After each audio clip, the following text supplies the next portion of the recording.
we're asked to evaluate this antiderivative, and they gave us a hint. They said let u be this everything inside the radical here. So that means du, derivative of 1 is 0. The derivative of negative e to the 2x is itself, negative e to the 2x, but then we need the chain rule. So we multiply by the derivative of the innermost function. So the derivative of u is negative 2e to the 2x. Okay, so we almost have that. We need a negative 2 out here.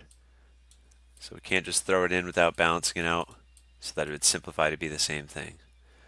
So there's our du, and now we have u, so we can rewrite this in terms of u. I'm going to say the square root of u, and then du. So we're looking for an antiderivative. That means the power goes up. So 1/2 plus 1 on that power would turn into 3/2. But then you need to compensate by multiplying by the reciprocal of the power. So 3/2 times 2/3, that would cancel out. Then plus this arbitrary constant c, because there's no limits of integration, right? So if I simplify that, that's negative 1/3, and then instead of u, I'm going to put it in terms of x again. U is just a helper variable for us.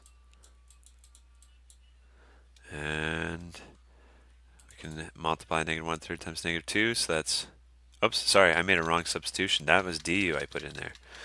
This is u. So it's 1 minus e to the 2x, and then this is all to the 2/3, plus some constant c. So that should be good for WebAssign.